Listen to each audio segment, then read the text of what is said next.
Bienvenue sur Terre de Mission, l'émission religieuse de TV Liberté, en ce dimanche 29 septembre, 19e dimanche après la Pentecôte. 3 séquences. Tout d'abord, une rencontre avec Reynald Secher qui viendra nous entretenir de la révocation de Christian Espeso, directeur du lycée de l'Immaculée Conception à Pau. Ensuite, nous accueillerons Monsieur le chanoine d'Espagne qui est responsable d'une publication qui vient de paraître, Le Petit Salésien, lettres des écoles de l'œuvre salésienne. Et enfin, je serai interrogé par Élise Blaise à propos d'un livre qui m'a beaucoup impressionné. Moi, l'exorciste du Vatican, du père Gabriel Amorth.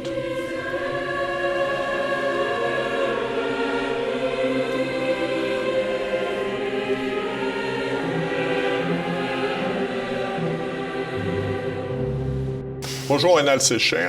Bonjour. Le 11 septembre dernier, Christian Espeso, directeur de l'établissement catholique l'Immaculée Conception à Pau, a été suspendu de ses fonctions de directeur pour 3 ans par le rectorat de son académie. Vous n'êtes pas totalement étranger à cette décision. Alors que s'est-il passé? Quelle est la chronologie des faits qui nous mène à cette situation? Alors le dernier élément, évidemment, c'était l'invitation qu'il m'avait faite pour parler à la fois aux parents d'élèves et aux élèves sur la question du génocide en Vendée. La réaction du rectorat a été immédiate. Le directeur a reçu, quelques jours plus tard, une lettre de la rectrice qui lui disait que ce n'était pas pensable d'inviter un historien révisionniste. Et après, la mécanique s'est mise en route et ça s'est traduit par une inspection qui a duré toute une journée avec 10 inspecteurs, dans le cadre d'une violence inouïe. Les élèves ont été extrêmement choqués, les parents d'élèves aussi et les professeurs aussi. Bien. Ensuite, il a été entraîné devant un jury, un tribunal. Ça a duré de 14h30 à minuit. Ce tribunal était composé de la rectrice, 2 inspecteurs et une dizaine de syndicalistes.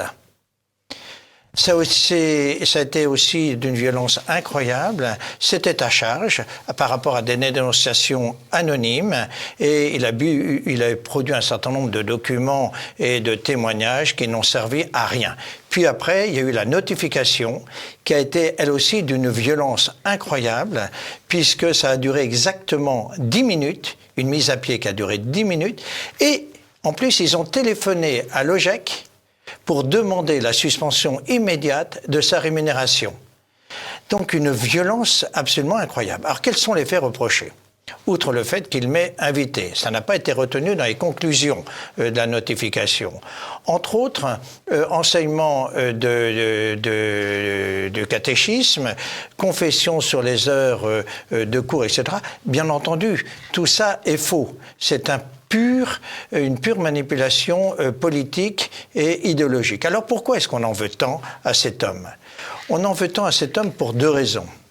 La première, c'est que lorsqu'il a été nommé à la tête de cet établissement devait fermer.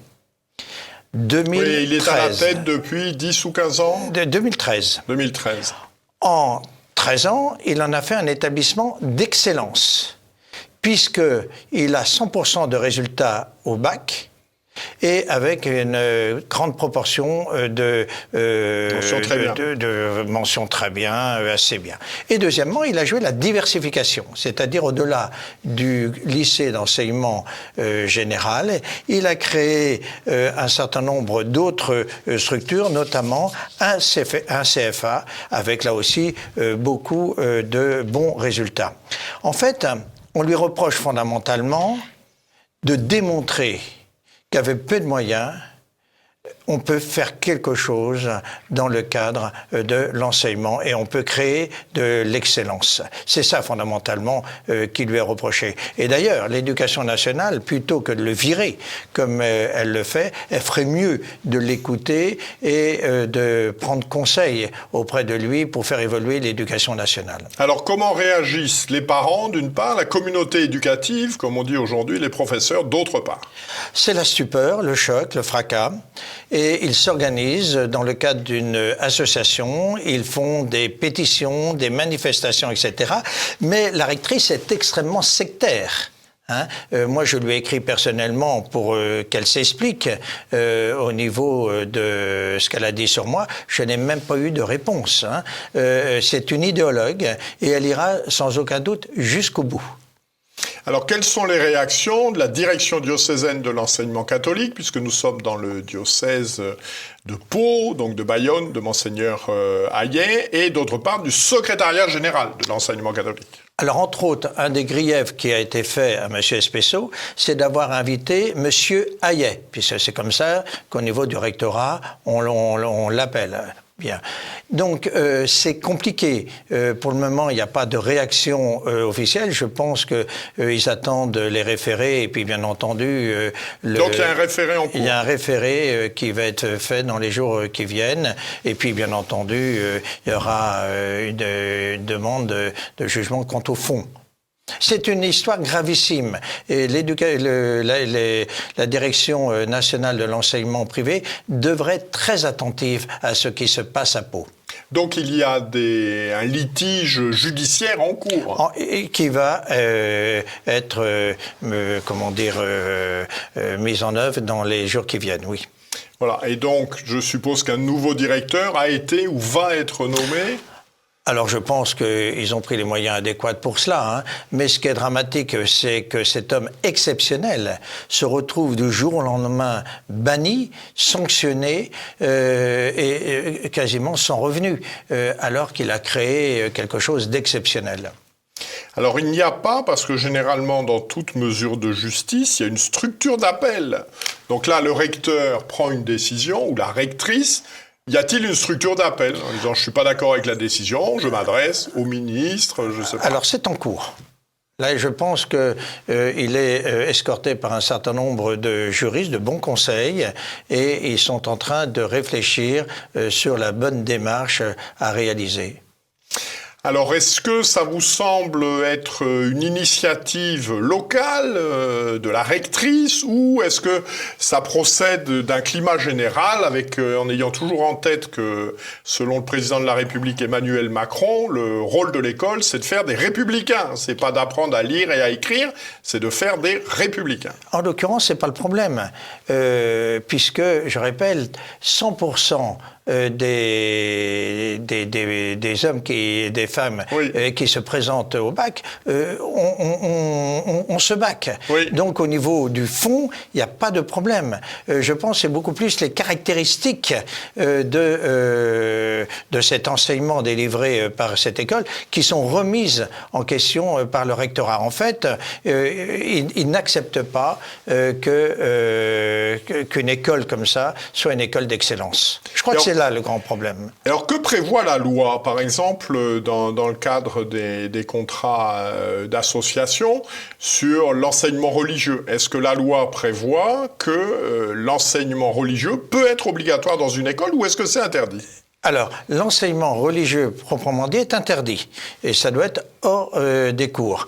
Par contre, enseigner l'histoire religieuse, oui, bien sûr. Bien. Et d'ailleurs, ils sont très ambigus dans leur jugement, parce qu'ils parlent de catéchisme tout en parlant d'enseignement. C'est pas très clair en la matière. Il faut attendre, je pense, et le référé et le jugement au fond. Souhaitez-vous rajouter quelque chose? Oui, je voudrais donner une définition de ce qu'est-ce que c'est un bourreau, qui a été faite par Romermel dans La mort est mon métier. Il y eut sous le nazisme des centaines de milliers de Rudolf Lang, moraux à l'intérieur de l'immoralité, consciencieux en conscience, petits cadres que leur sérieux et leur mérite portaient aux plus hauts exploits. Tout ce que Rudolf fit, il le fit non pas par méchanceté, mais au nom de l'impératif catégorique, par fidélité au chef, par soumission à l'ordre, par respect pour l'État. Bref, en homme de devoir, et c'est en cela justement qu'il est monstrueux. Et cette situation est monstrueuse. Merci beaucoup, Reynald Secher.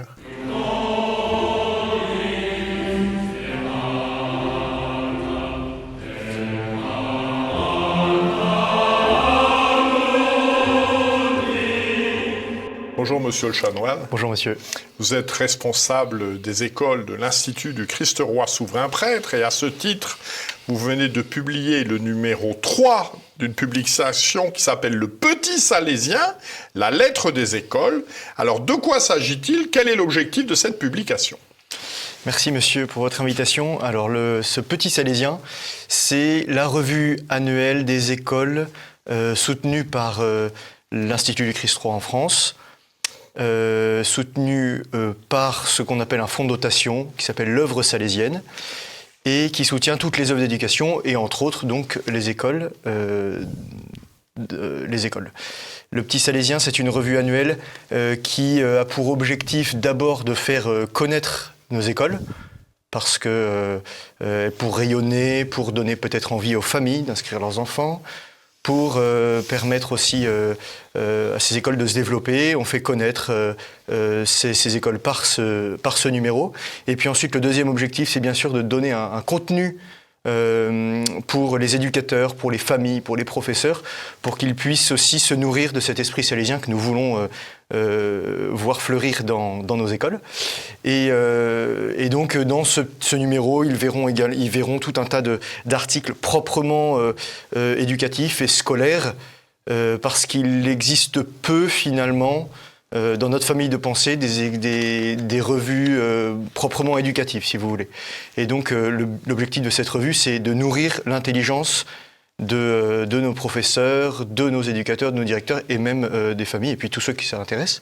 Et puis le troisième objectif est plus matériel, mais il vise aussi à susciter des dons, parce que toutes ces œuvres, vous imaginez bien, demandent beaucoup de moyens pour qu'elles se développent, pour qu'elles puissent grandir aussi, parce qu'il y a chaque année de nouveaux élèves. Et donc c'est aussi par cette revue que nous collectons des dons et que nous reversons à nos écoles. Alors, y a-t-il une originalité de la spiritualité salésienne en termes d'éducation? Oui, elle a été, la spiritualité salésienne a été, vous savez, mise en pratique et incarnée par Saint Jean Bosco. C'est l'un des grands éducateurs que nous connaissons. Nous avons choisi la spiritualité salésienne dans nos écoles parce que tout simplement c'est un de nos saints patrons à l'Institut du Christ-Roi Souverain Prêtre. Nous nourrissons de cette spiritualité et nous voulons la voir fleurir également dans nos œuvres d'éducation en particulier. Je dirais qu'il y a 3 choses dans l'éducation salésienne vue par Saint Jean Bosco.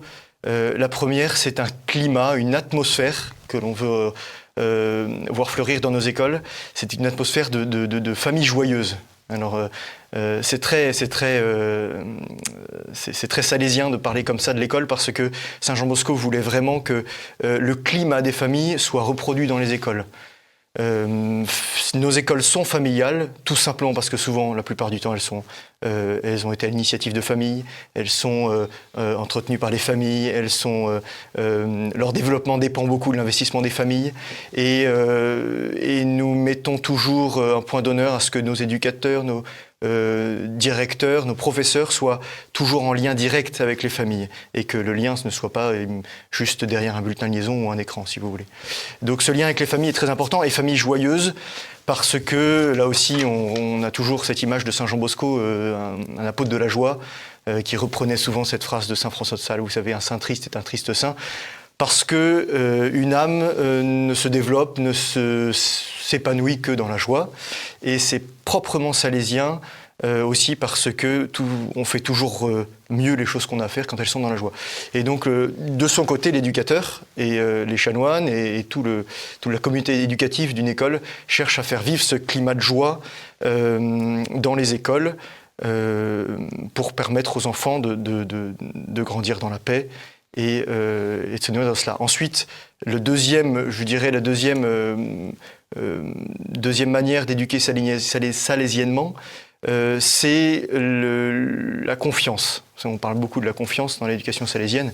Saint Jean Bosco disait il n'y a pas d'éducation sans confiance et pas de confiance sans affection.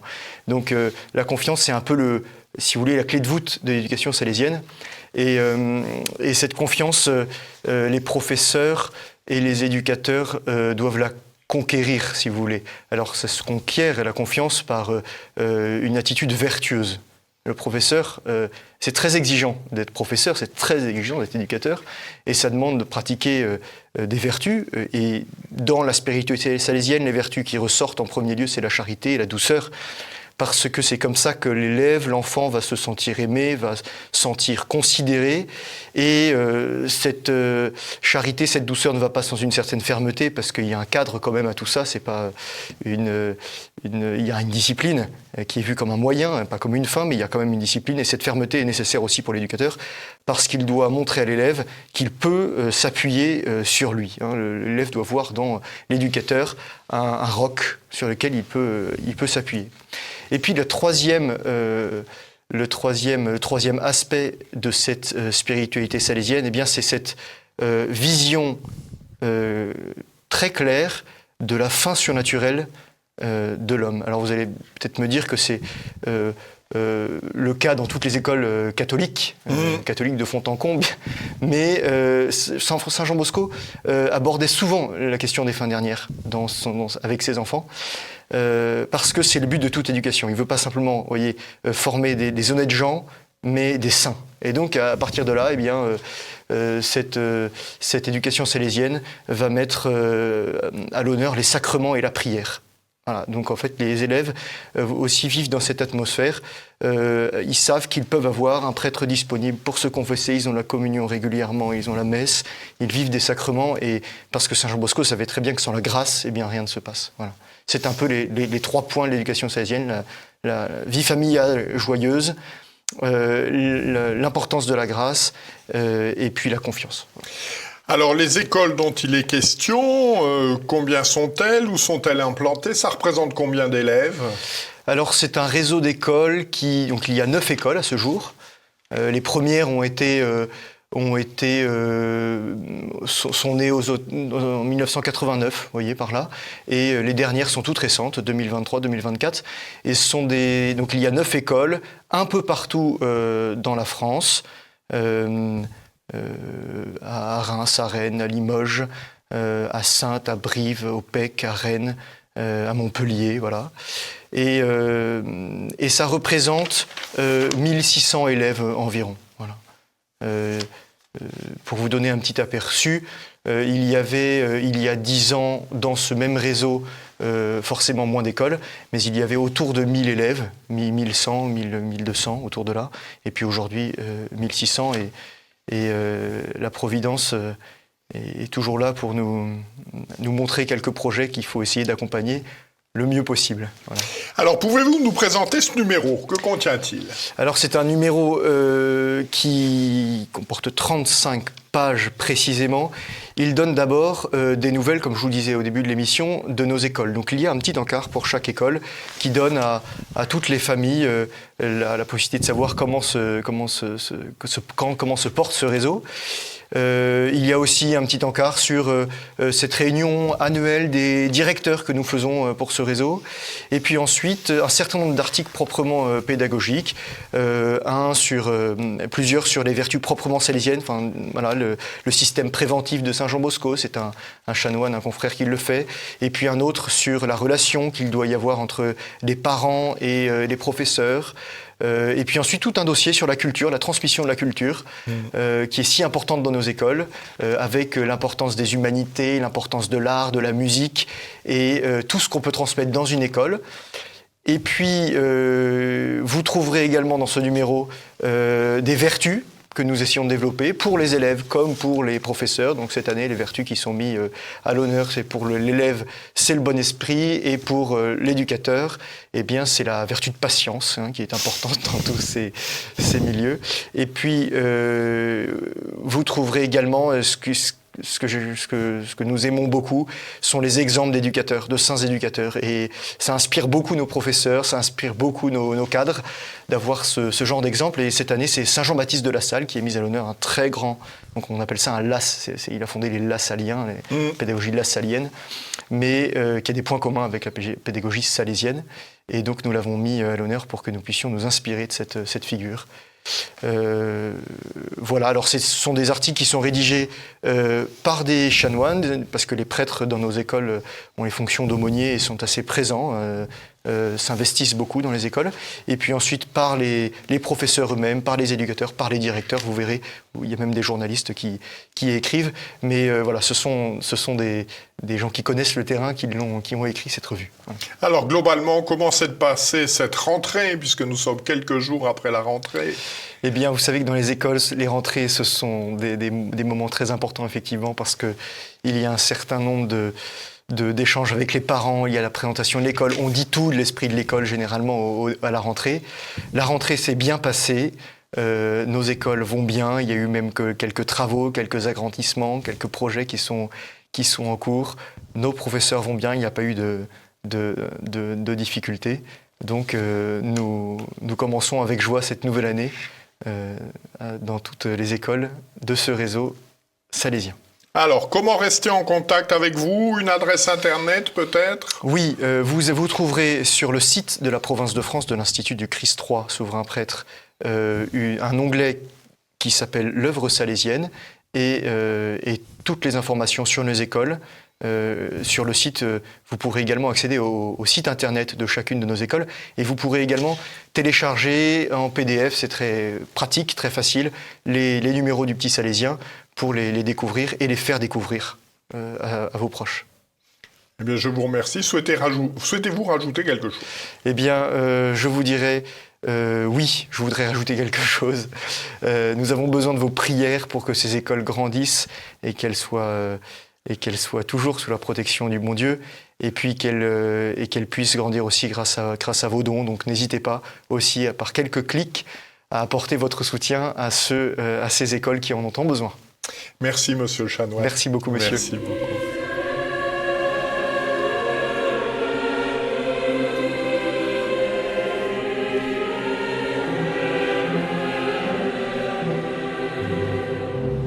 Bonjour à tous, une fois n'est pas coutume, je suis à présent aux côtés de Jean-Pierre Mogendre pour présenter cet ouvrage, Moi, l'exorciste du Vatican, écrit par le père Amorth, disparu aujourd'hui. C'est aux presses du Châtelet. Jean-Pierre Mogendre, bonjour. Je vous dis bonjour de fait, même si on est chez vous, sur ce plateau. Peut-être commençons par le plus simple. Qu'est-ce qu'un exorciste? Alors, un exorciste, c'est quelqu'un qui chasse les démons. Et donc, les deux questions que l'on doit se poser en introduction, mais est-ce qu'il existe des démons? Alors, on a deux types de témoignages. On a d'abord les témoignages de l'Écriture sainte, Saint Luc, chapitre 11, versets 14 à 28. Jésus chassa un démon qui était muet. Et ensuite, les gens commandent, c'est pas Belzébub, le prince des démons, qu'il chasse les démons. Saint Luc, Saint Marc, Saint Matthieu, c'est le jeune homme possédé par plusieurs démons qui se réfugient dans des ports. Et ces ports, ensuite, vont se jeter dans la mer où ils sont noyés. En fait, les démons ne veulent pas être chassés des corps dans lesquels ils sont, parce que s'ils sont chassés, ils retournent en enfer, et là, tout le monde est d'accord pour dire que ça n'est pas agréable. Également, autre témoignage sur l'existence des démons dans l'Écriture, ce sont les 12 apôtres. Je cite, « Il en établit 12 pour les avoir avec lui et pour les envoyer prêcher avec le pouvoir de chasser les démons. » Voilà. Donc l'Écriture, elle est formelle. Il existe des démons. Le Christ chasse des démons et il donne ce pouvoir aux 12. Les 12, ce sont les évêques. Voilà, le pouvoir de chasser les démons, c'est le pouvoir des évêques. Et puis l'enseignement de l'Église, donc je renvoie au compendium de la foi catholique de Monseigneur Schneider. Le diable et les autres démons ne sont-ils que des représentations figuratives du mal? Non. Nous savons par la révélation et par la raison qu'ils sont des êtres réels et personnels, des esprits purs, invisibles, immuablement malveillants et constamment actifs dans notre monde déchu. Voilà. Donc, les démons existent, un exorciste a pour mission de les chasser, et le brave père Amorth, il a fait ça pendant 30 ans, de 1986 à 2016, et il a fait des dizaines de milliers d'exorcismes, dont il rend compte dans son petit livre. Alors justement, peut-être pour nos téléspectateurs, expliquons ce qu'est un exorcisme et comment il se déroule. Alors, un exorcisme, c'est une prière que fait le prêtre avec délégation de l'évêque, où au nom du Christ, il demande aux démons, au singulier ou au pluriel, parce qu'on peut être possédé par plusieurs démons, de quitter la personne qui est possédée. Alors, comment est-ce qu'on sait si elle est possédée, ben on ne sait pas toujours. Ça va pas trop, c'est de la dépression, c'est des transes, c'est des violences qui sont subies. On voit ça dans la vie du Saint curé d'Ars, le diable le frappe, ou c'est la personne qui se met à faire des blasphèmes, à parler en langue. Elle parle des langues qu'elle ne connaît pas. Elle a une force surhumaine. Elle peut rentrer en lévitation. Voilà, tout ça, c'est observé. Et une fois qu'on voit ça, on emmène les gens chez le médecin. Et puis, il y a des médecins qui disent « Moi, ça, c'est pas de ma compétence. » Et donc, l'exorcisme consiste à dire au démon « Comment t'appelles-tu ? Quand es-tu entré ? Comment es-tu entré ? Quand sortiras-tu » Et ensuite, de lui imposer, au nom de Jésus-Christ, de quitter cette personne. Ça peut durer des années, des dizaines d'années. Et alors, quand on lit cet ouvrage, quels enseignements peut-on tirer au-delà de ce que l'on apprend sur l'exorcisme et les exorcistes ? Alors, en parodiant l'expression bien connue de Froissart, voilà, le diable existe, je l'ai rencontré. Voilà, le père Amorth, il peut dire ça. Le diable existe, je l'ai rencontré. Il existe un monde surnaturel, celui des anges, celui des démons. Et ce monde surnaturel ne peut être maîtrisé que par des moyens surnaturels. Donc c'est les prières d'exorcisme que le prêtre fait, et puis également ce que le père Amorth dit, c'est ce que l'on appelle les sacramentaux. Donc les sacramentaux, c'est pas les sacrements, les sacramentaux, c'est l'eau bénite, c'est le signe de croix. C'est également des huiles qui sont des huiles bénies, le sel béni. Voilà, au moment de l'exorcisme, l'exorciste, il utilise tout cela, et puis également, il demande de recourir à la confession, et puis d'assister à la messe, de recourir à l'Eucharistie. Ce que le père Amorth dit, c'est qu'il est une personne qui est en état de grâce, c'est-à-dire qui recourt à la confession, l'Eucharistie, etc., il est très rare qu'elle soit possédée. Ça peut arriver, parce qu'il y a même des possessions, il le raconte, de religieux, de religieuses ou de prêtres. Et alors justement, on a l'impression, quand on parle d'exorcisme et d'exorciste, d'avoir une vision un peu ancestrale. Est-ce qu'il y a une réflexion à mener sur la réforme du rituel ? Alors, le rituel tel qu'il était utilisé jusqu'au moment du Concile Vatican II était un rituel un peu ancien qui datait de 1614. Bien. Et donc, à l'occasion du changement général qui a accompagné le Concile Vatican II, il a été décidé de changer aussi le rituel des exorcismes. C'est le dernier rituel qui a été changé. On a tout changé avant les exorcismes, sauf ça. Donc, il est paru le 4 juin 1990, un nouveau rituel d'exorcisme à l'essai. On dit ad interim. Bon. Alors le père Amorth n'était pas content du tout parce qu'aucun exorciste n'avait été consulté. C'est-à-dire c'était une commission d'évêques, très bien, puisque c'est un pouvoir des évêques, mais il dit là-dedans, aucun n'avait fait d'exorcisme, ils y connaissaient rien, donc ils ont fait un truc qui était très mauvais. Mais comme on est de bons garçons, on va quand même essayer. Et ben ils ont dit que ça marchait pas, que les essais étaient désastreux, et donc ils ont fait un rapport d'exorcistes, 18 exorcistes, qu'ils ont envoyé à la conférence des évêques d'Italie, et qu'ils ont remis au pape Jean-Paul II, en disant, voilà, dans ce rituel que vous avez prévu, voilà ce qui ne va pas. Il ne s'est rien passé, et puis il est paru une version définitive en novembre 1998, et le père Amorth dit, notre déception fut immense. C'est-à-dire qu'il n'avait été tenu aucun compte de toutes les remarques qu'ils avaient faites. Et en particulier, il dit, dans le nouveau document de présentation du rituel, on dit à l'exorciste, vous ne faites d'exorcisme que si vous êtes sûr qu'il est possédé. Or que traditionnellement, l'exorcisme était un moyen de savoir s'il était possédé. Il dit, tant qu'on n'a pas fait d'exorcisme, on sait pas trop. Donc, il n'était pas très content. La seule chose, c'est que le cardinal Menendez a dit, ceux qui veulent continuer à utiliser l'ancien exorcisme, ils peuvent, quoi.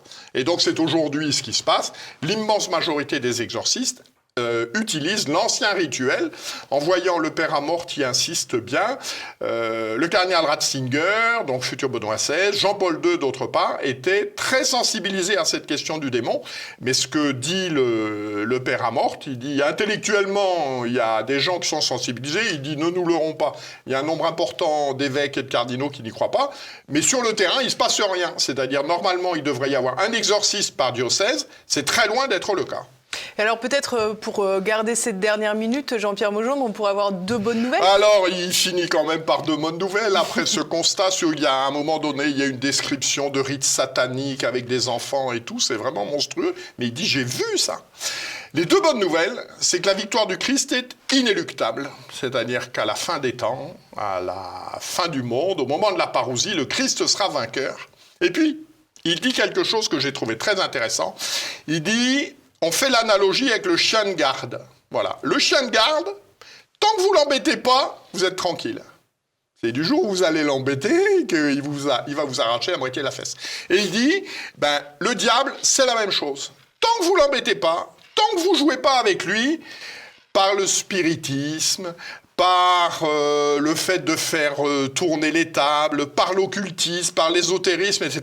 Tant que vous le titillez pas, vous êtes tranquille. Du jour où vous le titillez, ça peut mal se passer. Et donc, je trouve que sous cet aspect, c'est très concret. Voilà. Ne pas jouer avec ces choses-là, parce qu'il est bien plus malin que nous. Ne pas jouer avec le feu. Ne pas jouer avec le feu. Merci beaucoup, Jean-Pierre Maugendre. Merci à tous. Je vous rappelle ce livre, Moi, l'exorciste du Vatican, c'est le père Amorth, aux presses du Châtelet.